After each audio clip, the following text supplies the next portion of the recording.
Welcome to Moments with Marianne. This is your host, Marianne-pestana, and we're here today with special guest, Cynthia James, who's here to share with us her new book, Does My Voice Matter? A journey of self-discovery, authenticity, and empowerment.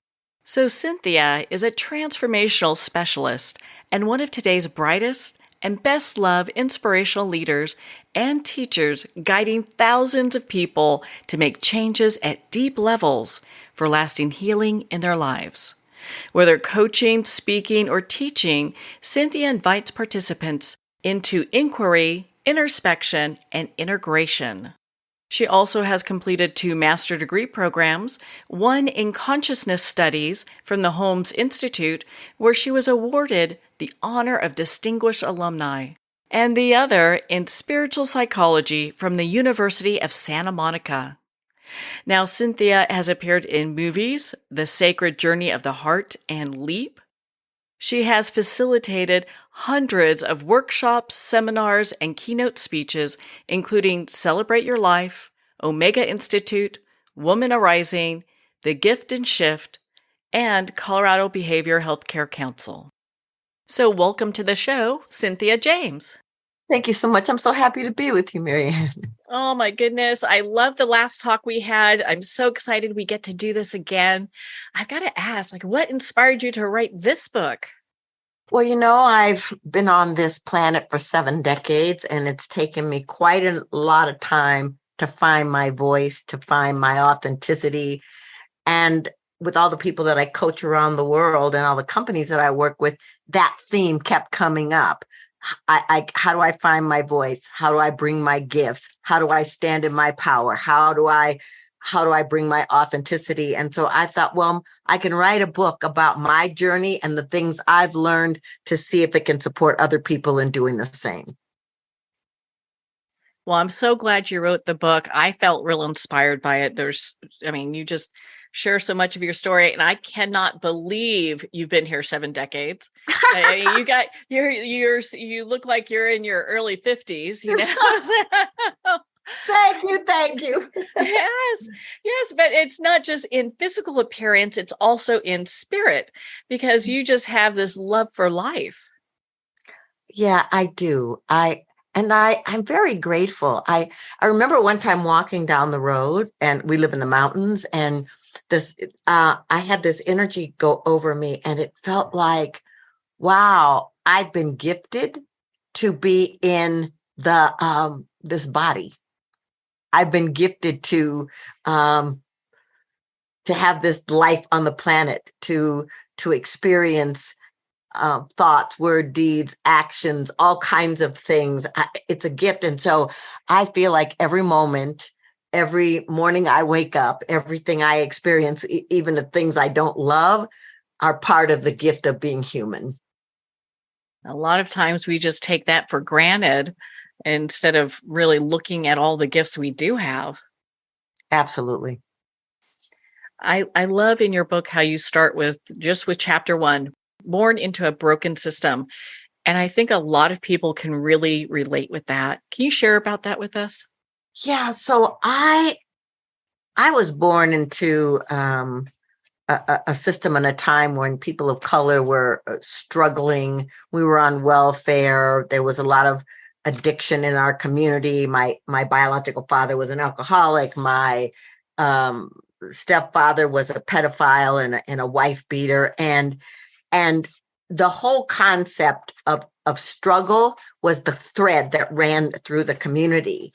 And as I started looking at, even every decade of my life, there were always kinds of things that felt like broken systems, whether it was education, whether it was working for companies, whether it was child support systems.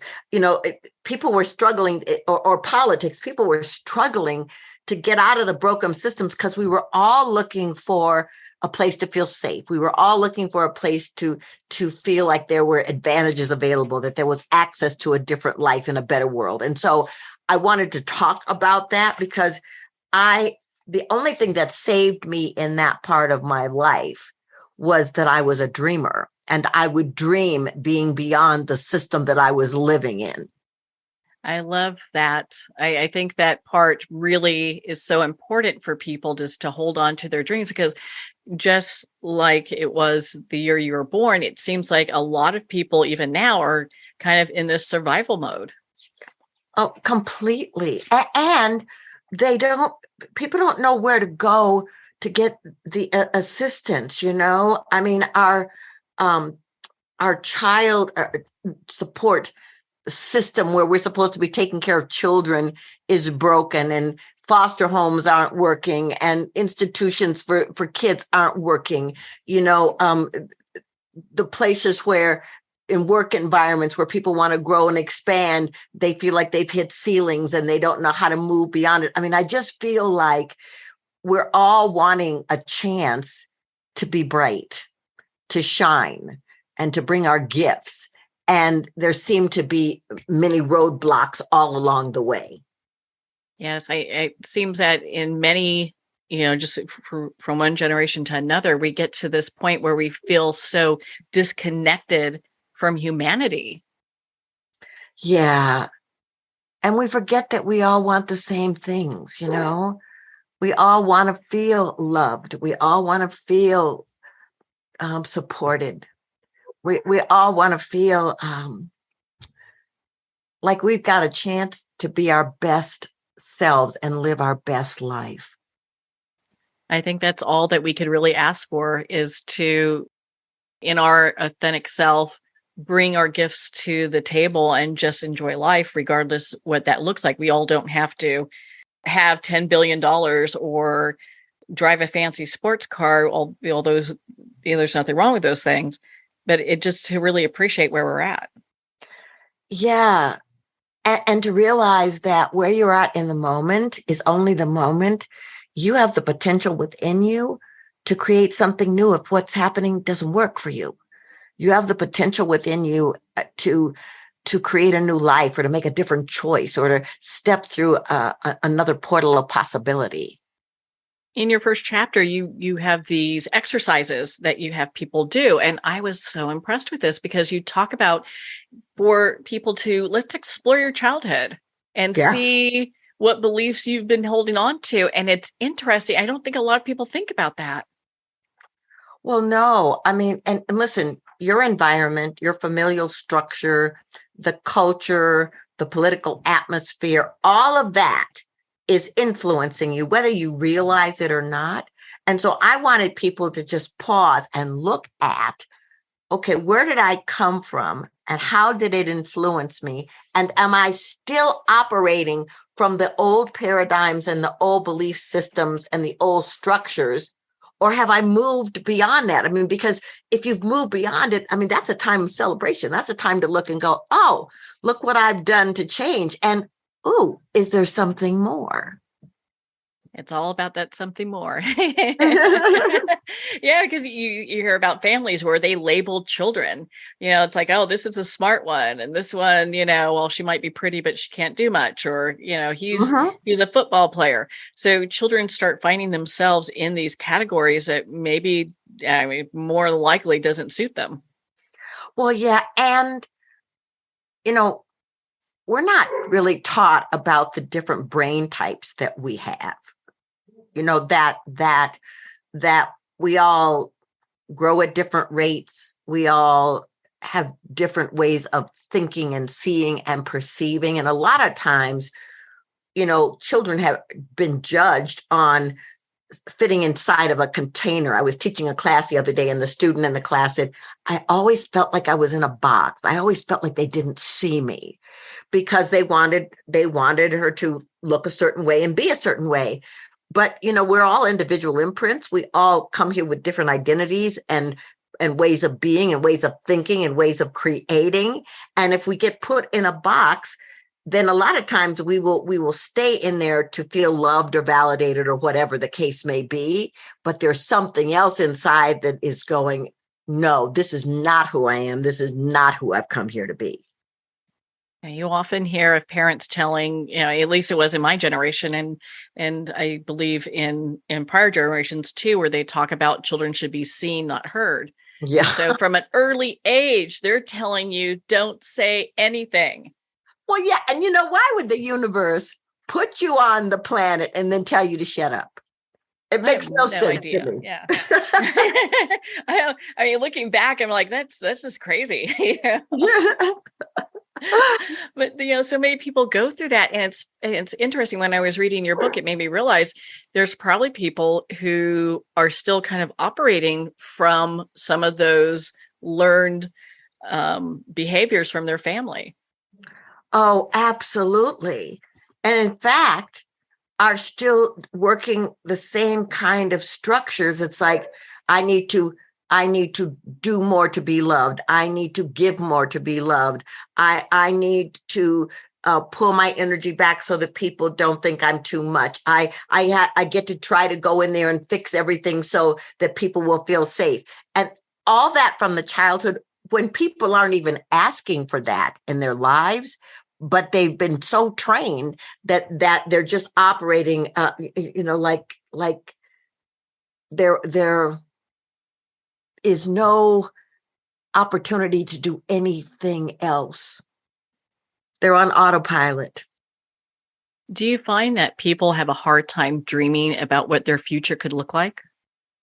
I do. And here's the thing, our culture tells us be practical. Our culture tells us create security. Our culture tells us don't rock the boat. Don't be too much. Don't be too loud. So in the midst of all that information, we are creatives. We're all creative. We create differently, but we're all creatives. And so those dreams are coming forward. It's like, well, how about if we go out here and write this book? Or how about if we start this program? Or how about if we go for this job? How about if we travel to this place? And so those two things are like rubbing up against each other because the messages from the culture are not in alignment with the dreams, because the dreams are telling us, oh, no. All games are off. You get to play big. You get to bring your voice. You get to take risks, and you get to leap and do leaps of faith and let the net catch you. I love that. I love that. And do you feel like it's sometimes the family voices that kind of creep in that bring all that doubt? Oh my goodness, yeah.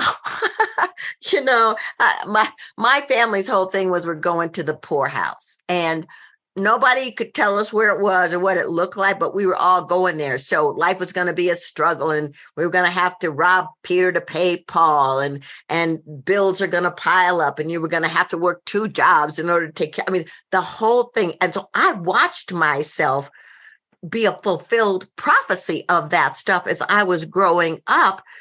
Because if your belief structure says you have to struggle, so be it. And at one point I thought, well, what if this isn't true? What if I can be abundant? What if I can do what I love and create prosperity? What if I can? And that what if question began the opportunity for me to start exploring, let me try this. Let me learn this. Let me read this book. Let me take this workshop. I just love that because it really asks people to, open up their creativity and their curiosity. Yeah. And you know what? Curiosity is an extraordinary thing because it always has you questioning and looking and wanting to know more, wanting to see more, wanting to understand more. When I coach leaders, I tell them curiosity is your friend. Let's be curious about what your employees can bring. Be curious about what's the next thing that you can create. Be curious about what you can do to support your clients in a way that hasn't been done before. Do you feel that when there's a healing or an investigation into, these things that keep us stuck, that it also affects us collectively? Yeah. Here's the thing. I know this sounds trite, but it's like if one heals, some part of all of us heals. If when you look at some of the people that have inspired us through the ages, the Gandhi and the Martin Luther King, Mother Teresa, different people, you start seeing that every time there was a win, every time that they did something that was inspirational, the voice in you said, oh, maybe I can. Oh, maybe there's something in me that wants to be birthed that way. Because the truth is we're all interconnected. And so if one hurts, we all hurt. If one heals, we all heal. If one expands, we all expand on some level. If we could consciously understand that, then we wouldn't have the need to be at odds on so many levels. It seems that when you were a child, there was just a lot that was expected of you. How did you feel about that? Oh, it was difficult. My biological father left right after I was born. My stepfather, my mother, my uncle came and rescued us when I was 6. And so my mother was working 2 jobs, and I was helping her take care of my little brother. I mean, it was like I became an adult when I was still a kid. And there was a part of me that was, I don't even know if the word is resentful, but it was like, how come I can't play like other kids? How come I have to work so hard? How come I have to be so responsible? So what I started doing was I started finding ways to be visible in school. I was on the debate team, and I was on the chess team, and I was secretary of my class, and I was excelling in my schoolwork because it got me out of the house and having to do so many responsible things and carry the weight of adulthood before I was there. That's a lot for a young person to carry and to manage, but to do that and also then go to school and excel. I mean, how extraordinary is that?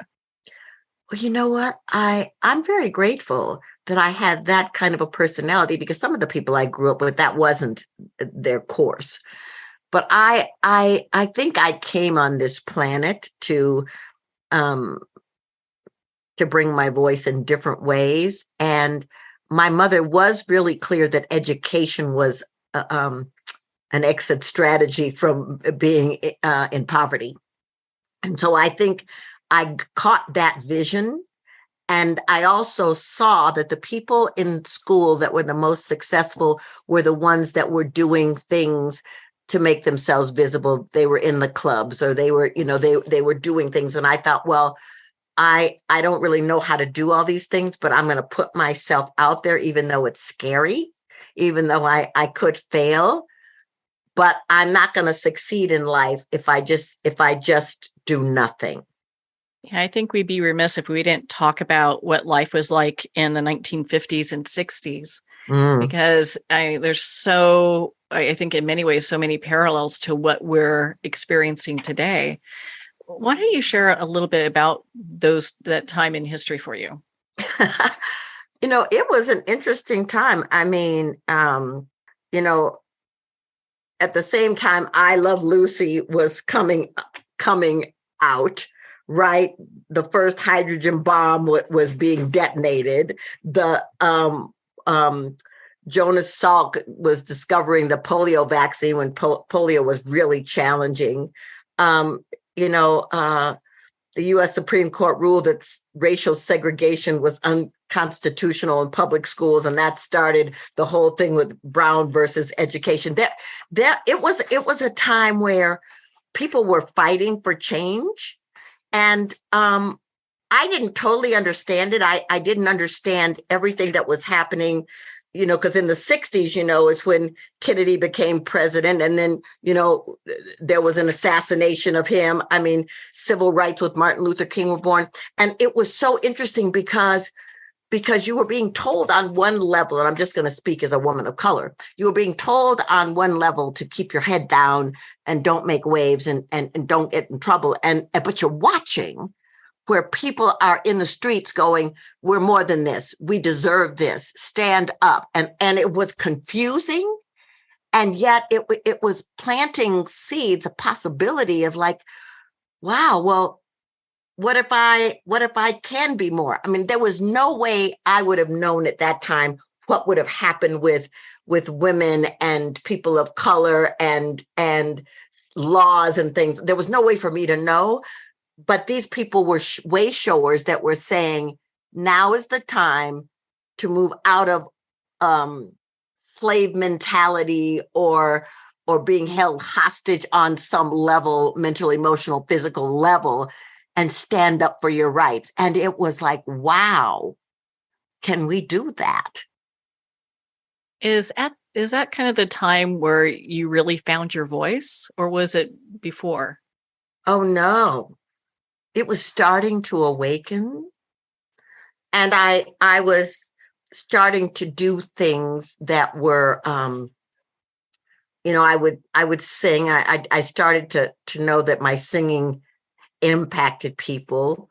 And so I would and so I was starting to do it, but I think I didn't totally, I masked my lack of confidence by being out in the public eye on some level.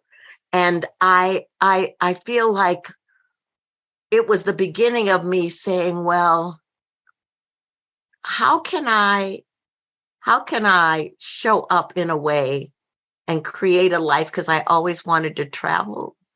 I always wanted to be on stages.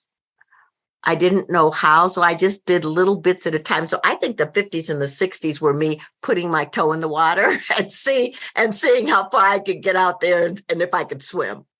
Well, you're not only swimming, man, you're doing Olympic strokes out there, you know. So, and I just am so just honored and impressed that we get to spend this time together. And in your book, you talk about how you're encouraging people to find times in their childhood where they stood up for themselves. Mm-hmm. And, I don't think a lot of people even think about that. Yeah, in the book, I tell this story about in the school that I went to, swimming lessons were mandatory. And for the girls of color, that was scary because our hair gets very wild when it gets wet. And so we would put on 2 swimming caps, so our hair didn't get wet and we wouldn't be made fun of. And on this particular day, the teacher had us diving. And when I dove in, the swimming cap came off and I was mortified. And the other Black girls were like, oh, wow. And so I got out of the pool and I went to the teacher and I said, please, I only live 5 minutes away and I want to go home and fix my hair. And she goes, absolutely not. And I'm like whispering, no, you don't understand. If I don't go home and fix my hair, then they're going to make fun of me and it's just not going to be for today. It's going to be ongoing. And she just turned around and walked away and said, this conversation is over. And I knew in that moment I was at a choice point. And so I went home. And I knew I was going to be in trouble. I wasn't going to be able to come back to school without my mother. And it was terrifying to tell my mother what I had done. And my mother, who was kind of a quiet person and kind of felt like a victim a lot, asked me, why did I make that choice? And I told her. And so she went back to school with me the next day and we're with the principal. And he's telling her that I was disobedient and he didn't like kids who were unruly. And my mother just listened. And then she quietly said, do you have any idea how hard it is to be a teenage colored girl? Do you have any idea how hard it is to try to fit in and not, my daughter's an A student and she's in the clubs and she does all of these things. So she's not disobedient, but she took care of herself. So whatever punishment you need to dole out, we'll just take it. And so he said, well, she's going to be after school for 2 weeks. And then if she does anything else, we're going to kick her out of school. My mother said, okay. So he handed us the pass and my mother walked me to my classroom. Now, and I was in awe because I couldn't believe my mother stood up like that. And when I got to the door, my mother said, I do not like disobedience in kids, but I want you to know I'm very proud of you. Because in that moment, you chose to take care of yourself so that you could feel that you could be respected. I mean, my I mean, even when I tell this story now, there's emotion in my eyes because it was the first moment that I got validated for standing up for myself. And I love that story. And it's just so heart touching to have that moment with you and your mom just shared. Yeah, absolutely. Absolutely. Do you feel that, as you have connected with people, that your work is really an invitation to not only, making sure that they find their voice, but feeling that they can do it authentically and with kindness? Yeah. And to understand that even in those moments when you're feeling really challenged, you're feeling disappointed, you're feeling upset or even traumatized, that there's an opportunity in there for you to heal, to transform, to step out in ways you never thought about, and that there are angels, I call them angels, people all around you who want to see you succeed, who want to see you thrive. And if you just stop and ask, the universe will correspond with that request and bring you people and opportunities and ways for you to step into new arenas, to step onto new stages, to step into new relationships, to step into more powerful ways of being. I know in the later 60s you moved to New York and and life changed. Oh my God. It's a miracle I made it out of New York alive because I was such I was from Minneapolis and, I mean, I'd never been anywhere. I hadn't done anything. And I am working for Transworld Airlines and I'm a hostess and I'm flying and I just, I had this freedom that I'd never had before. And so I wanted to, drink and I wanted to smoke and I wanted to dress and I wanted to party. I wanted to do all these things. And at the very same time, Black power was rising. And so I'm like having the time of my life and at the same time being scared by all the stuff that's going on in the streets. And I'm like, okay, but you're out and you're traveling. This is part of your dream. And so I made a lot of mistakes, but I think because my intention was so clear and because you were talking about kindness, I have a kind heart and a loving nature. And I think the universe took care of me. It sounds like it did. And I know you're very kind-hearted. And that's actually one of the many things I appreciate about you and why I'm so excited we get to spend this time together. And it's just interesting as we look at these different ages in history, just how women, we're talking about women right now, but how women were allowed to do certain things and not allowed to do other things. Working was still kind of an iffy situation. Oh yeah. I mean, women moving into C-suites was like almost unheard of at that time.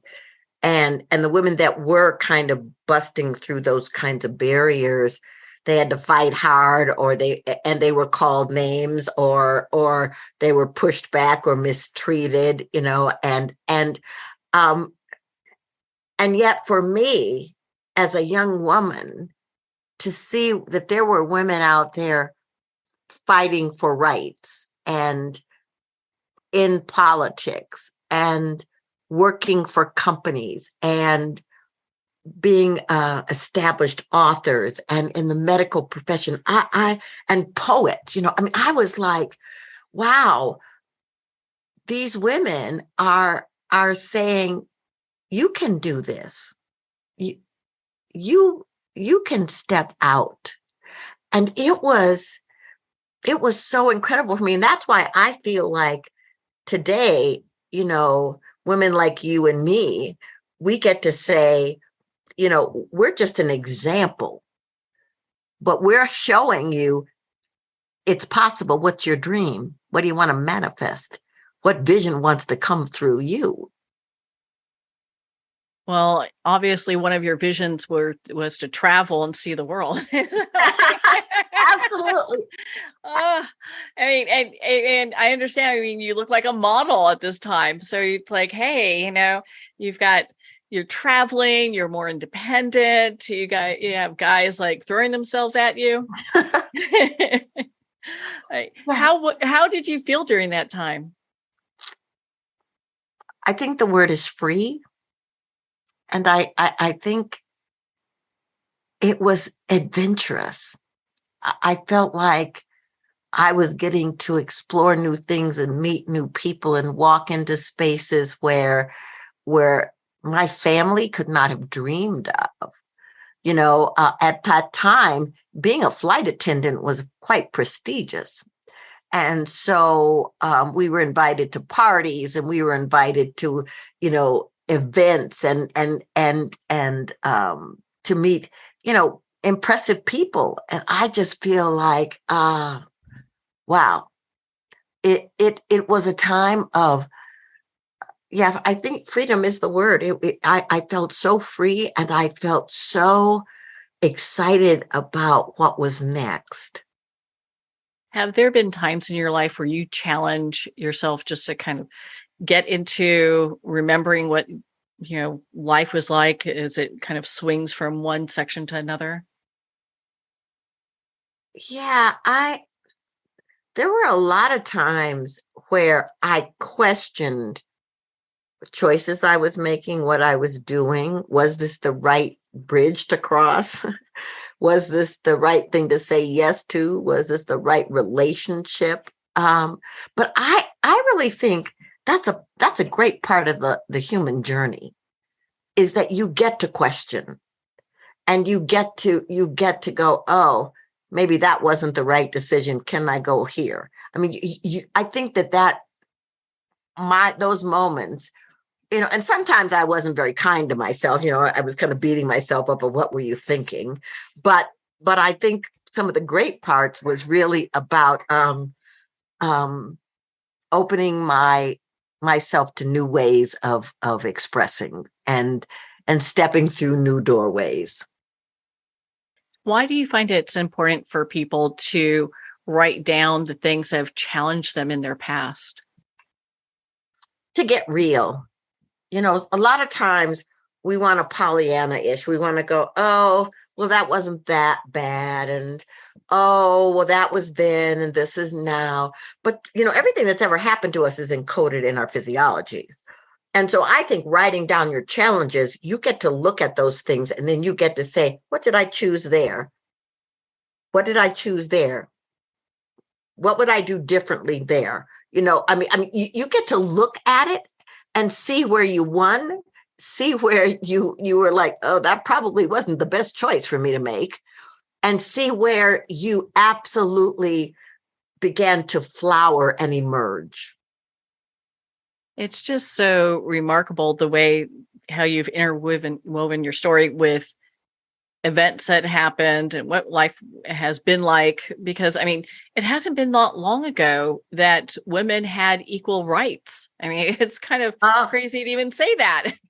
Yeah, well, we were property until the early 1900s, which is astounding to me. And as we started to stand up for our rights, we got thrown in jail, we got beat up, we got cast out of relationships. I mean, it wasn't like they were saying, oh boy, here come the women, and that's still happening on the planet in many respects. And so I think that this is a time, of women emerging, bringing their light and their gifts and their caring and nurturing natures to the planet, because we're out of sync, we're out of balance. Have there been times where in your personal life, and I know you're probably going to answer to this a little bit, but where you have really had to step up who you are to really be able to show up for what you want? Oh, many, you know. I say that relationships have been a path of discovery for me. And so there have been a lot of different things in relationships where I had to do that. And also in career, it's really interesting. I talk about in the book that I won Star Search and they handed me $100,000 on television. And it was great. It was celebratory. And 2 days later, everybody had gone home and I was depressed. And I was like, whoa, what is that? And so I called my friend and I talked about this. And he said, you're always looking for what's next to prove yourself. I want you to walk around the house and say, I'm enough until you feel like you believe it. Well, 3 hours later, I was still crying because I couldn't get past the I am enough. And I think that was a moment where I said, I've got to do some work here. I've got to do some work to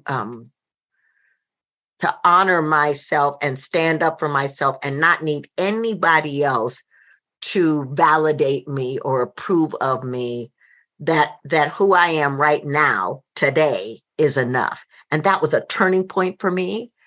That because I could say, yes, I mean, there are things I would like to achieve and goals I would like to achieve. But the truth is, it's like, can I love myself today? Can I honor myself today? Can I respect myself today? Can I have conscious boundaries today?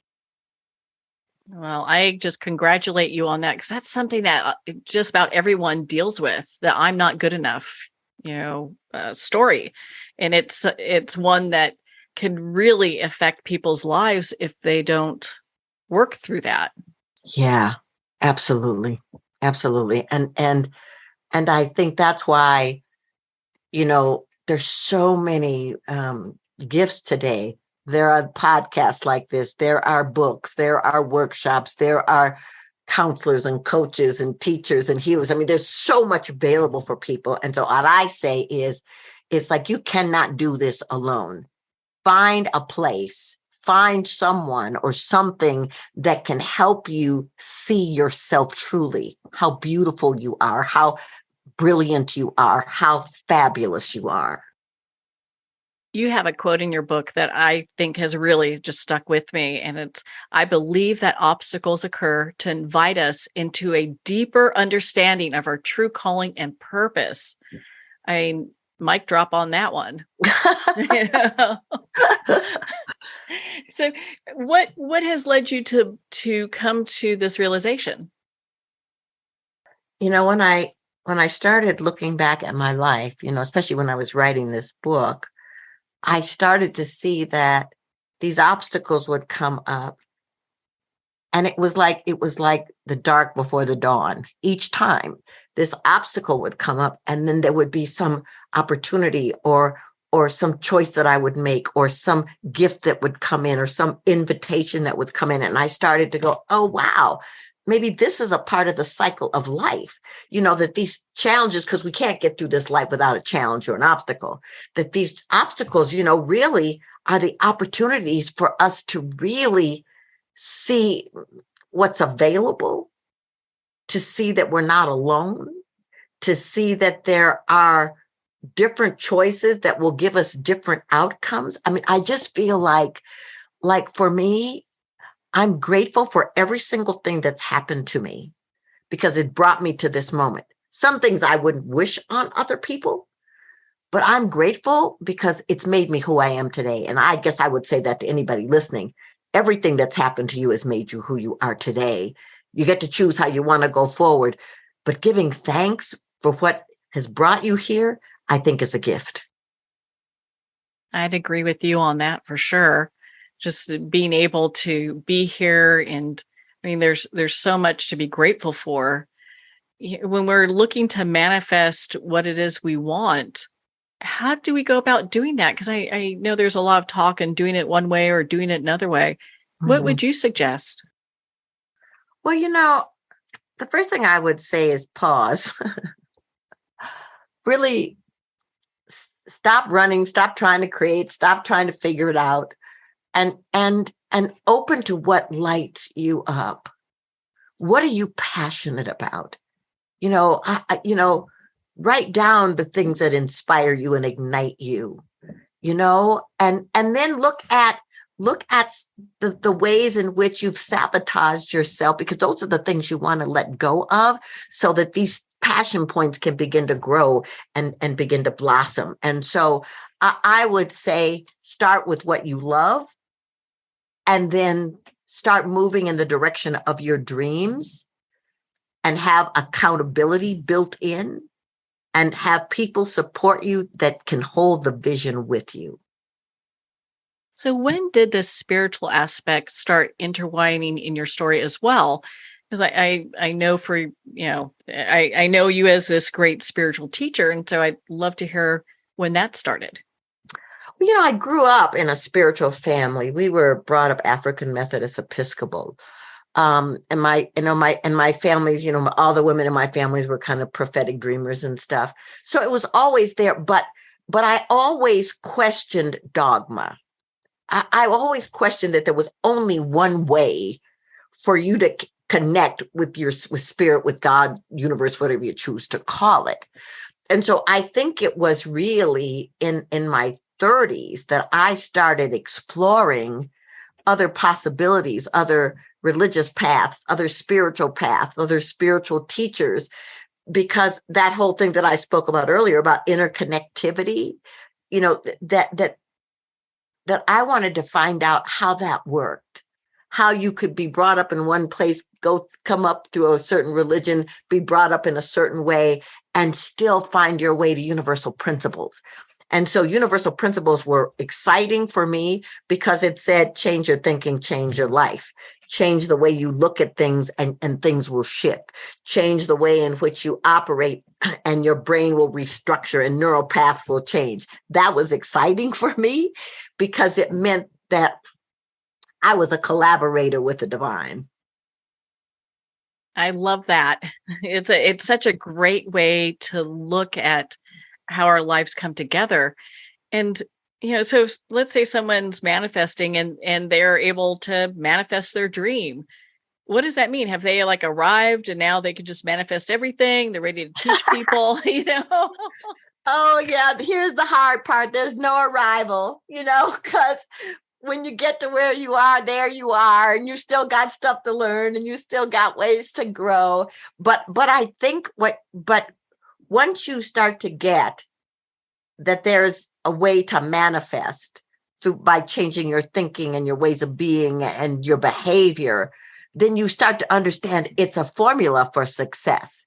That if you don't like something that's happening in your life, you get to hold the vision for something new, and then you get to take action because you have to take action. The vision won't just reveal itself. You have to move into action in the ways in which you are looking at things, the ways in which you are reacting to things, the way in which you are making choices about things. You have to really think about that and start moving, because then the universe will sync up with you in ways that you can't imagine. Do you feel that it's helpful for people to have either a community or a coach when it comes to manifesting? Because I know a lot of times, even myself, I can get in the weeds on a few things, Oh, I think it's essential. I have a coach. Every coach I know has a coach. And community, you need to be in places where people recognize you. They see your gifts. It's one of the things I love about the women's groups that I work with. We honor each other. We support each other. One of the women in that was in my awe group, launched her book last week, and everybody showed up to support her launch. And when people are going through changes, people rally around them and say, you're not alone. You don't have to go through this alone. So I feel like community is a healing salve. What do you think are some of the obstacles that people usually encounter as they're going through their journey and finding their voice?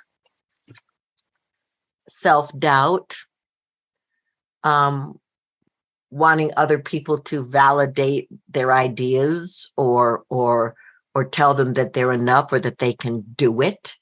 I think it's like not being consistent in their goals, saying I want to do something and then starting and then stopping, getting distracted. I think that consistency is important. And the other thing I think is like non-attachment. What you may be thinking may be not the highest and best for you or the vision that wants to unfold. What if you do the best that you can do? What if you show up? What if you're consistent and then you trust that the universe is going to manifest into form something that's spectacular for you? Oh, I love that. Yeah. That's just such a great place to be when you have, the thought process that the universe is here working for you as opposed to something that's out to get you. Absolutely. Conspiring for you in every single moment. That's just beautiful. Are there some times when you've had some really difficult experiences when it comes to manifesting? And maybe you've had to kind of readjust what you're doing? Well, this book is one of them. I was very excited about the book proposal, and my friend is a successful author at a Hay House, and we sent it in, and they said they really liked the idea and my proposal, and they asked me to tweak a couple of things, and then they were going to take it to the acquisition people, and they came back to me and they said, we really like your writing. We really like the idea, but we're going to say no because you don't have a big enough platform. And I want you to know in that moment, it struck something in me, that insecure little girl that was being told she wasn't enough, and to get her feet on the ground and get her head out of the clouds.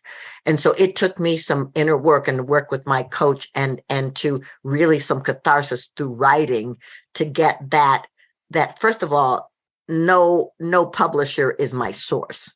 That if I'm to do this book, if I'm to get it out into the world, then all I have to do is listen and be obedient and write and continue to open myself up to be available. And so the publisher that I have today is perfect for me. And I'm so grateful. But I had to go through that, looking at that wound, that little wound was still there. I think that's something that many writers go through, have not to the extent where they're saying, hey, we love this. This is great, but not enough audience that you have. But, I think authors get kind of stuck where they are kind of feeling like they get right into those old stories that feed into maybe negativity. Yes.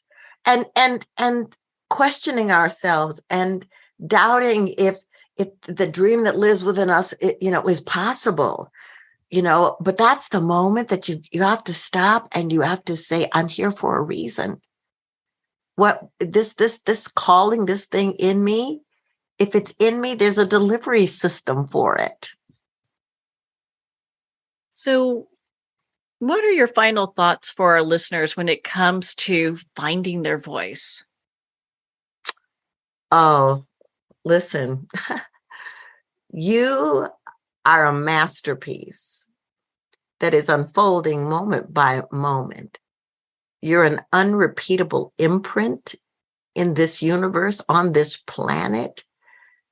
And you're here to bring your voice. You're here to bring your gifts. You're here to remember that you matter, that you're important, and that the stronger you are within yourself, the more you shine and the more you give other people the remembrance that there's possibilities for them. That's so beautiful.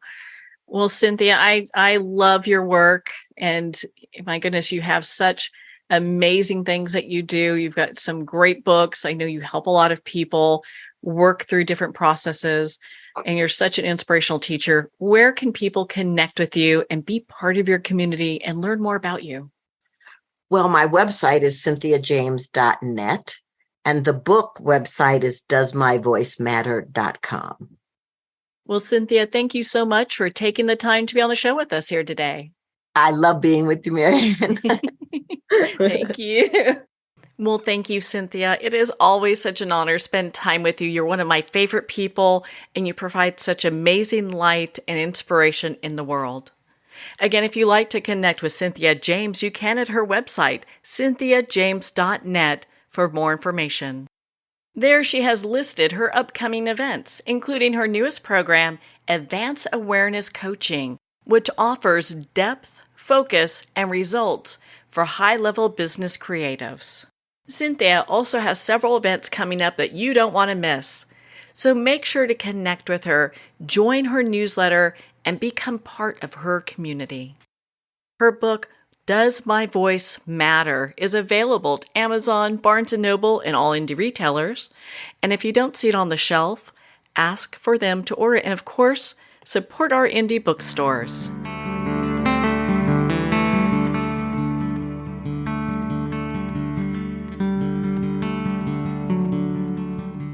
I'd like to thank Jason Eastwood at Guitarfulness for sharing his inspiring music and talent with us.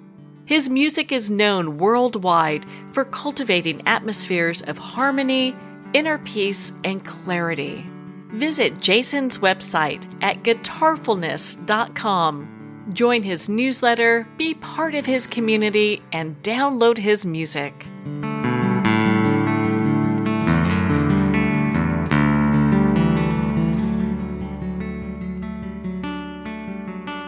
Well, we're at the end of our time today.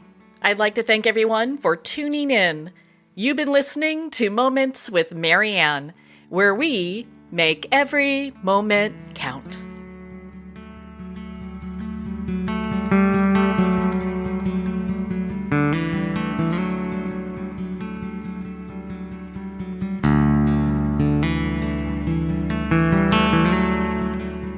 In a single moment, your life can change. Moments with Marianne is a transformative hour that covers an endless array of topics with the best of the best. Her guests are leaders in their fields, ranging from inspirational authors, top industry leaders, and business and spiritual entrepreneurs. Each guest is gifted and a true visionary, a recognized leader in her own work, and while teaching others to develop, refocus, and grow, Marianne will bring the best guest and sometimes a special surprise. Don't miss this. You never know just which moment will change your life forever. Make sure to tune in and visit momentswithmarianne.com for more information.